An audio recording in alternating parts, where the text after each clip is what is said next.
Bismillahirrahmanirrahim. Assalamualaikum warahmatullahi wabarakatuh. Saya Yuli Setiani, calon guru penggerak Angkatan 7 dari Kabupaten Bekasi.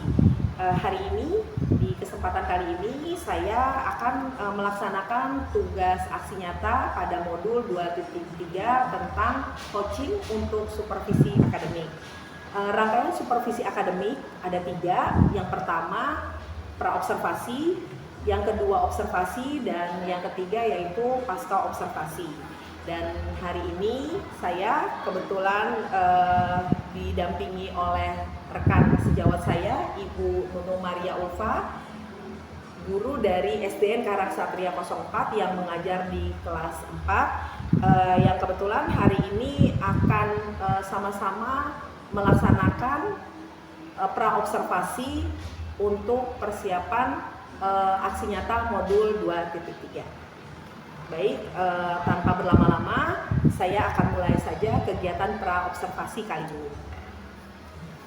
Assalamualaikum Bu Nunung. Waalaikumsalam Bu Yuli. Apa kabarnya hari ini? Alhamdulillah sehat. Alhamdulillah sehat ya. Mudah-mudahan selalu sehat Bu Nunung. Amin.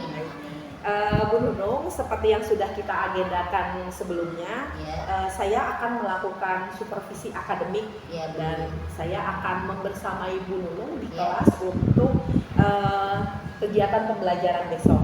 Namun untuk persiapannya hari ini kita akan ngobrol-ngobrol dulu ya Bu Nunung. Siap dulu ya untuk tahapan praobservasinya. Baik Bu Nunung, untuk persiapan pembelajaran besok nih, saya mau tahu nih Bu Nunung, kira-kira materi pembelajaran apa yang akan Bu Nunung sampaikan besok. Kemudian persiapan apa saja lagi yang sudah Bu Nunung siapkan untuk pembelajaran besok. Oke Bu, terima kasih. Kalau untuk materinya untuk besok, jadi saya sesuaikan dengan jadwal pelajaran di kelas supaya tidak mengganggu anak-anak juga ya, tidak bingung dengan jadwal pelajaran. Kebetulan besok itu pelajarannya matematika Bu. Nah, materinya untuk besok adalah menentukan berat benda menggunakan satuan baku dan tidak baku. Kemudian kalau untuk persiapannya Bu Yuli, saya mempersiapkan yang pertama saya ada RPP, kemudian saya menyiapkan media pembelajaran, kemudian ada juga LKPD, kemudian juga ada sarana seperti fokus, kemudian saya juga menyiapkan soal evaluasi untuk individu dan kelompok, karena untuk kegiatan pembelajaran besok ada tugas individu dan tugas kelompok. Luar biasa nih Bu Nunung ya. Matematika tuh pembelajaran yang sepertinya sesuatu yang menantang ya, buat anak-anak ya. Dan materi yang akan disampaikan Bu Nunung besok adalah tentang menentukan berat benda ya, dengan ukuran baku dan tidak baku. Kemudian tadi kalau saya catat, Bu Nunung sudah mempersiapkan, sepertinya sudah lengkap sekali ya, dari RPP, kemudian media belajarnya, LKPD gitu ya, semuanya sudah dipersiapkan dengan maksimal ya Bu Nunung. Wah, luar biasa Bu Nunung, sudah semangat sekali nih. Baik Bu Nunung, saya lanjut saja pertanyaan berikutnya. Dari yang tadi Bu Nunung sampaikan ke saya, kira-kira saya pengen tahu nih Bu Nunung, untuk tujuan pembelajaran yang akan Bu Nunung sampaikan besok anak-anak tuh apa saja sih? Oke. Kalau untuk pembelajaran ya besok itu tujuan yang saya ambil adalah melalui kegiatan tayangan video, kemudian mengamati teks atau gambar, kemudian juga ada kegiatan demonstrasi. Siswa dapat menentukan berat benda menggunakan satuan baku dan tidak baku dengan tepat. Ini menarik sekali ya Bu Nunung ya, matematika. Bu Nunung sudah mempersiapkan kegiatannya berupa ada video, ada teks, ada gambar, terus ada demonstrasi juga. Betul, ya? Saya ada demonstrasi Bu, biar lebih konseptual, karena biasanya Bu, matematika adalah pembelajaran yang biasanya menjadi momok bagi anak-anak. Betul. Biasanya kalau udah bilang pelajarannya apa, matematika, aduh. Iya, betul.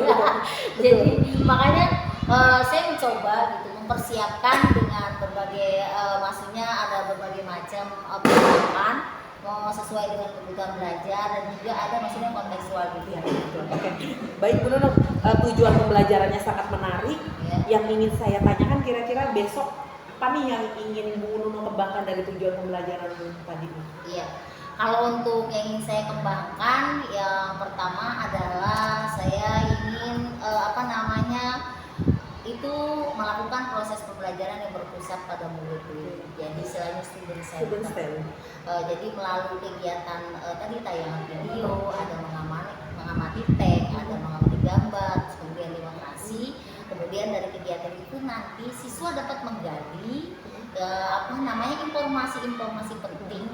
Dia dapat membedakan, kemudian juga dia dapat menentukan bagaimana sih cara menentukan berat benda menggunakan satuan baku dan tidak baku. Apakah ada perbedaannya, apakah sama. Jadi mereka nanti mendapatkan informasi penting dari kegiatan tersebut. Iya, oke. Wah, saya jadi tertarik banget nih Bu Nunung ya. Tadi yang ingin Bu Nunung kembangkan dari tujuan pembelajaran yang akan disampaikan besok, Ya. pembelajarannya yang sifatnya adalah berpusat pada siswa ya. Karena tadi ada kegiatan anak-anak mengamati melalui video, teks, gambar juga ya. Kemudian ada demonstrasi ya. Dan tadi dari kegiatan tersebut anak-anak akhirnya bisa menggali informasi sendiri, bisa menemukan dan membedakan ketika mereka harus menentukan berat benda ya dengan ukuran yang baku maupun yang tidak baku ya. Oke, baik. Bu Nunung, kalau boleh tahu nih strategi apa yang akan Bu Nunung terapkan untuk besok? Oke, Bu. Kalau untuk strategi yang saya terapkan untuk kegiatan besok ya, yang saya harapkan bisa mencapai tujuan yang diinginkan ya, yang pertama adalah yaitu saya melakukan strategi istilahnya dengan melakukan tadi itu kegiatan demonstrasi. Karena demonstrasi itu anak-anak melakukan langsung, dia kontekstual. Baik itu tadi pengukuran berat benda menggunakan satuan baku dan juga satuan tidak baku. Jadi saya harapkan dari kegiatan demonstrasi tadi saya harapkan saya itu semua siswa ya bisa istilahnya memahami, kemudian dia menentukan gitu, bisa melakukan juga gitu bagaimana cara menentukan berat benda jika dia menggunakan alat ukur satuan baku dan tidak baku. Kemudian juga strategi yang kedua yaitu saya memenuhi kebutuhan belajar melalui gaya belajarnya Buli. Saya siapkan ada tayangan video ya untuk yang audio visual, kemudian ada teks, ada gambar ya untuk mengamati istilahnya bagi yang istilahnya audio.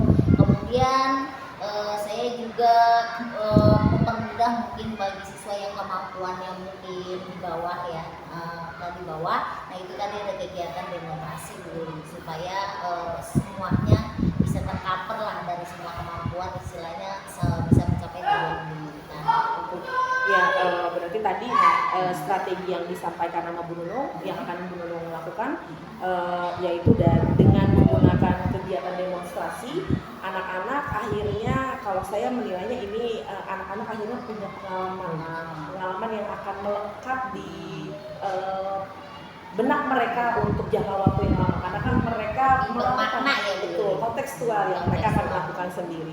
Kemudian kalau tadi Bu Nunung bilang sudah menyiapkan medianya, ada media video, teks, gambar, berarti Bu Nunung menurut saya sudah mencoba menghadirkan pembelajaran berdiferensiasi ya Bu Nunung ya, sesuai dengan gaya dan kebutuhan murid. Iya.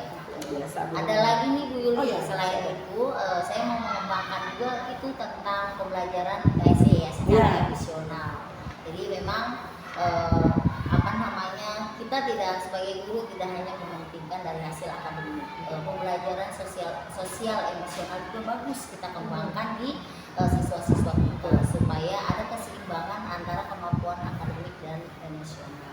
Nah, untuk kegiatan sosial emosional ini yang saya lakukan supaya anak itu lebih punya rasa percaya diri dalam melakukan proses pembelajaran besok, sehingga dia dapat menggali sendiri informasi yang dia perlukan untuk istilahnya cara mengukur benda menggunakan satuan baku dan tidak baku.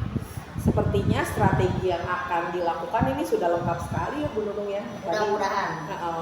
Apalagi tadi ditambah dengan pembelajaran sosial emosional ya. Luar biasa Bu Nunung. Oke, baik. Dari strategi yang tadi Bu Nunung sudah sampaikan ke saya ya, ada 3 tadi ya Bu Nunung ya.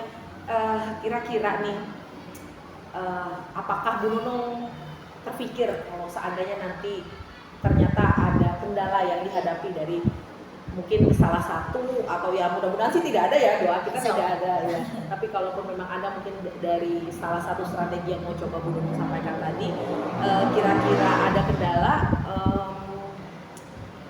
apakah Bu Nunung sudah memprediksi itu gitu? Iya. Kalau kendala, walaupun harapan kita itu tidak ada, Iya. tapi untuk mengantisipasi ya jika ada kendala, biasanya kalau ini Bu Yuli, pengalaman kita proses pembelajaran sebelumnya, kalau di sekolah kita itu kalau yang permasalahan yang utama adalah daya dukung listrik kita yang masih kurang. Biasanya ketika kita menggunakan IT, istilahnya menggunakan proyektor secara bersamaan, nah itu listriknya biasanya Langsung board ya? langsung pret gitu. Nah itu Bu Yuli kendalanya biasanya, kita lagi anak-anak lagi fokus gitu, yang audiovisual lagi nonton video, tahu-tahu Mati gitu mati. ya? Dan posisinya nih Bu Yuli, saya sendiri tuh di kelas atas gitu. Dan posisi itunya stop kontak ada di bawah, jadi istilahnya membutuhkan cukup lama waktu untuk turun, kemudian membetulkan stop kontak sampai naik lagi. Nah biasanya kendalanya di situ Bu Yuli, itu kalau kita menggunakan secara bersamaan, karena kan saya paralel nih, kelas 4 ada 3 kelas, misalnya mau bersamaan nih, nah udah biasa ini pasti nggak kuat dari emosi. Betul. Gitu. Iya. Kemudian juga selain itu juga Bu Yuli, kedua itu biasanya Bu Yuli tempat. Ya. Biasanya kan saya suka menyiapkan pembelajaran tadi, misalnya yang anak misalnya suka visual gitu. Biasanya saya suka menempelkan teks sama gambar tidak hanya di dalam ruangan kelas. Biasanya saya tempel di luar ruangan kelas. Nah, karena kelasnya kita paralel dengan kelas yang istilahnya berdekatan, biasanya tuh suka bentrok gitu. Kelas yang sebelah lagi pembelajaran ini, dia juga di luar. Iya. Kita juga dengan pembelajaran materi yang misalnya saya berat benda juga di luar. Nah, itu biasanya Bu Yuli, tempat biasanya. Biasanya kendalanya gitu, suka bentrok ya, atau Iya. berbarengan dengan kelas ya. yang di sebelahnya atau kelas paralel. Iya. Nah kemudian yang ketiga Bu Yuli, kendalanya di kelas saya itu masih ada 2 orang siswa yang memang dia belum bisa atau masih belum lancar untuk membaca dan menulis dan juga menghitung. Dan memang istilahnya kalau saya lihat berdasarkan ngobrol dari orang tuanya, ya memang dia dari anak kendala pernah karena ada dulu pernah sakit istilahnya lumayan cukup parah, jadi yang berdampak istilahnya pada kesehatan sampai. Oke, baik. Nah Bu Nunung, tadi saya sudah mencatat nih, kira-kira Bu Nunung tadi sudah memprediksi kira-kira kalau memang dari strategi yang Bu Nunung sampaikan, kendala yang mungkin bisa jadi terjadi, dan doa kita sih mudah-mudahan tidak ya. Yang pertama itu dari perangkat ya, perangkat pembelajaran maupun media yang Bu Nunung mau gunakan, karena kan media yang mau Bu Nunung gunakan itu salah satunya memang harus didukung oleh arus listrik yang cukup ya Bu, dan sementara memang kita tahu itu salah satu kendala yang kita hadapi di sekolah kita. Kemudian tadi tempat ya, atau kelas di mana memang kita kan kelasnya paralel gitu ya. Tadi Bu Nunung sudah menyampaikan ke saya untuk media, beberapa media mungkin biasanya Bu Nunung menggunakan lorong kelas ya, seperti itu Bu Nunung ya, untuk media pembelajarannya. Nah khawatirnya nanti ketika berbarengan dengan kelas yang lain, nah itu jadi satu kendala juga ya. Dan satu lagi, Bu Nunung tadi menyampaikan ada 2 siswanya Bu Nunung yang masih belum lancar calisthungnya karena mungkin memang kondisi latar belakang kesehatannya mereka. Nah kira-kira Bu Nunung dari kendala ini nih, pastinya Bu Nunung juga akan mencoba untuk mencari atau mengantisipasi agar ketika mungkin memang ada terjadi kendala di salah satu di antara yang 3 yang tadi Bu Nunung sampaikan ini, Bu Nunung bisa langsung beraksi gitu loh, maksudnya langkah apa nih yang mau Bu Nunung lakukan gitu loh kalau salah satu di antara 3 kendala ini bisa terjadi. Oke, siap Bu Yuli. Kalau untuk yang kendala yang pertama tuh masalah daya dukung listrik. Kalau tadi kan dia biasanya turun ketika memakai secara bersamaan. Karena saya misalnya kelas 4 itu ada 3 kelas, misalnya dengan maunya bareng nih, semuanya matematika jam pertama semua misalnya gitu. Nah dengan materi yang sama, karena memang kita sudah berkolaborasi gitu dengan kesiapan pembelajarannya. Nah akhirnya itu mungkin tindakan yang saya lakukan untuk mengantisipasi tadi ya hal-hal yang tidak diinginkan.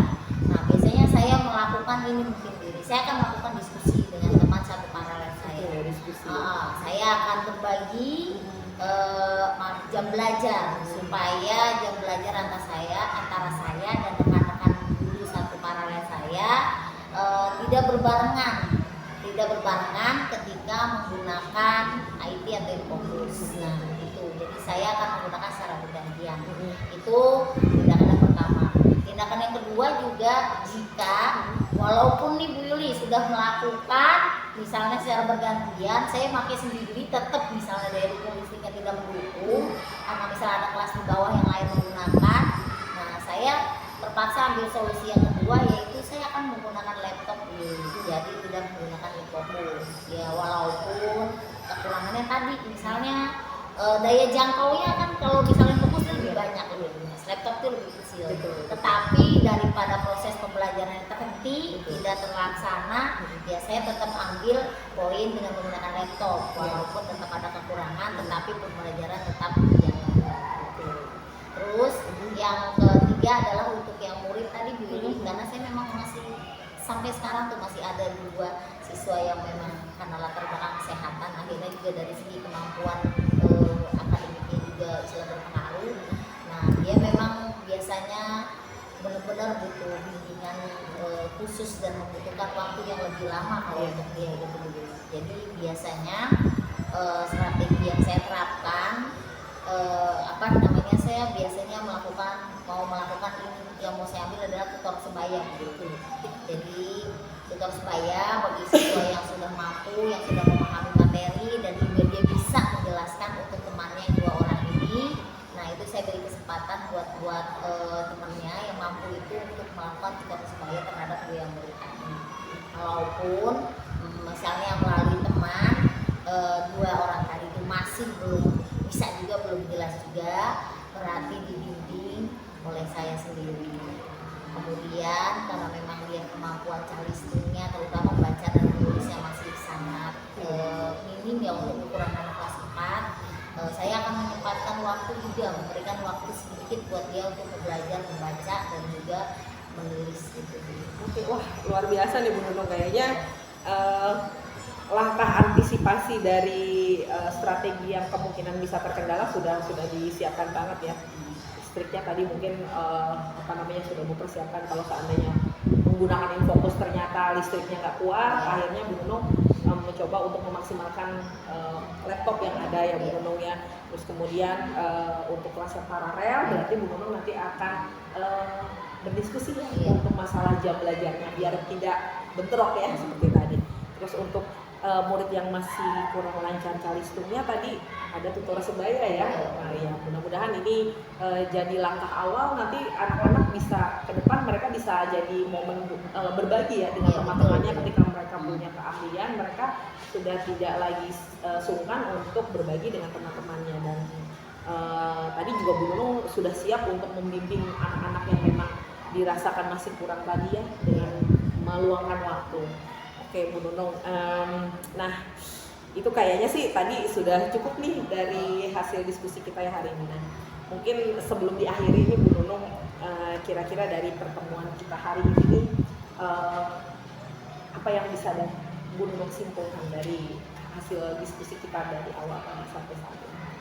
Oke Bu Yuli, dari hasil kita diskusi hari ini, saya itu ingin menyimpulkan, ini terpikir di benak saya bahwa ternyata ketika kita mau melakukan proses pembelajaran yang maksimal, yang sesuai dengan kebutuhan siswa, pembelajaran yang menyenangkan, pembelajaran bermakna, itu dibutuhkan sebuah persiapan yang benar-benar matang, tidak asal-asalan, terus juga tidak asal kebut satu malam, mungkin bahasanya begitu ya. Kalau dulu-dulu kan mungkin saya berpikirnya, udahlah yang penting ada gitu, RPP buat besok. Ternyata ketika saya berdiskusi hari ini gitu, wah itu jadi masukan buat saya, kurasi buat saya. Jadi memang ternyata harus dipersiapkan secara matang, istilahnya sungguh-sungguh, supaya maksudnya pembelajaran besok itu bisa terlaksana dengan maksimal. Dan istilahnya meminimalisir kendala-kendala yang istilahnya kemungkinan akan terjadi. Jadi kita sudah punya alternatif untuk menindaklanjuti ya atau mengambil langkah jika ada kendala. Mungkin itu Bu Yuli. Jadi persiapan yang sungguh, persiapan yang matang. Selain itu juga Bu Yuli istilahnya supaya pembelajaran besok berjalan dengan maksimal. Jadi sebelum saya istilahnya buka kelas, ketika saya sudah membuat RPP, saya juga bisa berdiskusi dengan rekan guru. Saya bertanya apakah ini sesuai atau masih ada kekurangan atau ada perlu lagi istilahnya yang perlu ditambahin. Nah itu juga supaya saya juga bisa mengetahui gitu kekurangan-kekurangan yang masih ada dalam persiapan kelas siswa. Mungkin itu aja Bu. Udah lengkap banget nih Bu Nunung kesimpulannya ya. Terima Dan kasih, sepertinya Bu. apa yang Bu Nunung sampaikan itu juga jadi satu masukannya buat saya juga. Kita sama-sama guru Iya, dan betul, ketika betul. kita mau menghadirkan sebuah proses pembelajaran yang menyenangkan, yang bermakna bagi anak, yang berpusat pada Iya. anak itu diperlukan kesungguhan ya tadi yang seperti Bu Betul. Nunung sampaikan, kesungguhan dalam arti persiapannya bukan cuma dikebut semalaman aja gitu ya, tapi kita benar-benar Asal ada persiapan itu itu ya. ya luar biasa. Mudah-mudahan ini jadi ladang Iya. pahala buat kita ya Bu Iya. Nunung ya. Ada lagi Bu Yuli. Oh iya, apa lagi? Saya ingat baru ingat. Nah Bu Yuli, biasanya untuk kita nih kalau guru, kalau mempersiapkan pembelajaran yang benar-benar misalnya bermakna buat siswa, biasanya sampai lengkap medianya, istilahnya alat ajarnya, sampai pada istilahnya lengkap PD-nya semua itu biasanya pada saat waktu kita supervisi aja Bu. Biasanya begitu. Iya. Itu kalau mau supervisi, wah udah Sibuk siapin gitu ya. semuanya. Udah. Yang nggak ada dia ada gitu. Tapi kalau misalnya untuk yang seharian bisa kita suka lupa diri gitu. Iya. Nah itu buat introspeksi saya juga. Jadi mudah-mudahan ke depan kita bisa melakukannya bukan karena supervisi ya Bu, Betul. tapi memang sudah tanggung jawab kita sebagai seorang guru. Ya. Mungkin itu aja. Luar biasa Bu Nunung. Saya seperti mendapatkan pencerahan juga nih dari Bu Nunung ya, bahwa memang kadang-kadang kita mempersiapkan segala sesuatunya hanya pada saat momentum aja, hanya kayak seperti mau supervisi aja, padahal tugas utama kita, tanggung jawab kita yang utama adalah pada siswa. Baik Bu Nunung, kalau begitu saya doakan semoga besok kegiatannya lancar Bu Nunung. Amin. Ya. Apa yang sudah Bu Nunung rencanakan mudah-mudahan dapat berjalan dengan baik. Tidak ada kendala mudah-mudahan. Amin. Kalaupun memang ada kendala, tadi sudah ada langkah antisipasinya ya Bu Nunung ya. Iya betul. Dan saya rasa hari ini kegiatan praobservasi kita sudah cukup Bu Nunung. Ya. Terima kasih banyak dan mudah-mudahan bisa bermanfaat bukan hanya untuk Bu Nunung tapi juga untuk saya dan untuk teman-teman semuanya. Amin. Ya. Terima kasih banyak Bu Nunung Sama-sama Bu Yuli. atas waktunya. Assalamualaikum warahmatullahi wabarakatuh.